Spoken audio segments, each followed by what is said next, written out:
Battlefield Hospital, Doctor's Plan, DevLog04, Part 1, Discussion of Related Content. What inspired me? The Australasian Triage Scale, ATS. ATS is the earliest emergency triage scale and widely used tool in emergency departments. This grading criterion classifies patients into 5 levels, clearly defines the safe waiting time for each level of the patient. ATS assures the effective use of resources, improves treatment outcomes, and shortens waiting times, ultimately improving the performance of emergency departments. The standardized method provided by ATS ensures that patients receive a regular and objective assessment and treatment, thereby improving the quality of treatment. To make our game more closely aligned with reality and in-depth, I references the ATS triage design for patients. To ensure the patient's condition, I divided patient's status into 3 categories: immediate, urgent, and non-urgent. The challenges and requirements for players facing patients in the 3 status differ. When facing patients in immediate condition, player must perform life-saving first aid for a fatal situation. Once patients transition from an immediate to an urgent state, they can perform examination and treatment operation. When facing urgent patients, player must first check the patient's condition, then obtain the corresponding information, and finally perform the treatment. Non-urgent patients are similar to urgent patients, but give players more response time. We want players to experiment treat urgent patients and performing first aid in the game. The biggest challenges are the game's art representation of the patient's condition, balancing the numerical design and implementing the program. Part 2, Game Development Progress. Week 6, Update Design Post-Code Development. This week, the code was completely stuck, with confusing references and many contradictory designs, making it impossible to continue development. So, I had to pause and return to the documentation to fix the chaos. Then I realized the importances of design. I noticed that unclarified documentation would lead the program to a dangerous area. So I updated the core game flowchart, added a logical relationship diagram between players, medicines, and patients, and reorganized the program design used in the mind map. Next, I linked the patient and medicine status at the code level. When reviewing the code, I discovered my naming problem. I used many variable names that I needed help remembering or understanding. As the result, the number of variables increased. The logic became more confusing, and I needed to figure out how to continue writing. Finally, I decided to pause the development of new features and start modifying and deleting unnecessary code. I become increasingly aware of the importance of clear and concise documentation. Week 7, Import New Map, Try AI-supported storytelling.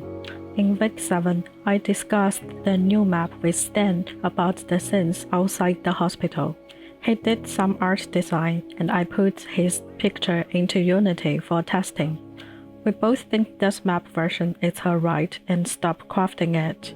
During this process, Stan mentioned some plot design that inspired me.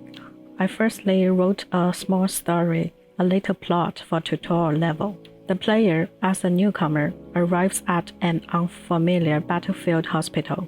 Dr. Anderson, the person in charge of the hospital, guides the players through familiarizing themselves with the operations and treating patients. The player also meets Scout, the medical dog in the hospital. After the players become familiar with all the procedures, Dr. Anderson unfortunately goes missing in an accident, leaving behind the injured Scout and the player. At this point, the player discovers that their hospital has been destroyed by war and they have to retreat to another position.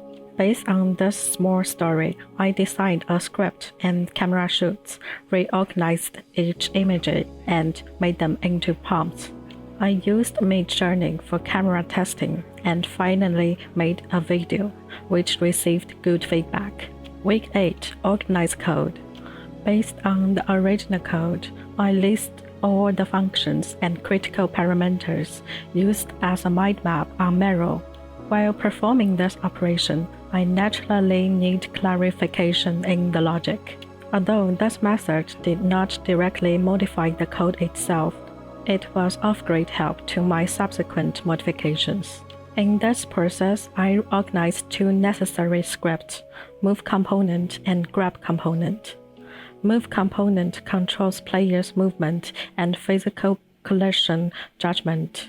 Here we used recast and collider instead of rigid body. This was my first time using a recast to achieve these functions, and understanding and using them took a lot of effort. Grab components involves picking up and placing items. Here, I directly moved the item's position to the player's hand, allowing the player to proceed with their thing. The most troublesome part for me was the trolley, which needed to collide with other objects. But the trolley was a child object of the player, so it would collide with the player, causing the player to be unable to move. Or the trolley would appear inside a wall, forcing the player to get stuck. I tried use tags and layers for collision judgment, but discovered I didn't know how to use them properly. In summary, these physics problems tortured me for a long time. It's because of my lack of understanding of Unity physics system, which led to a series of problems. So, in addition to subsequent development, I must conduct additional systematic learning about Unity. Part 3. The next steps. In the next 2 weeks, I would debug the numerical relationship between medicines and patients. At the same time, we need to start setting up the game UI function to ensure that players' actions are immediately reflected on the UI. I will try simple storytelling with Fungus and stop the development of new features. Finally, we will continue iterating the map with plans to use the tile map system. That's all. Thank you for watching.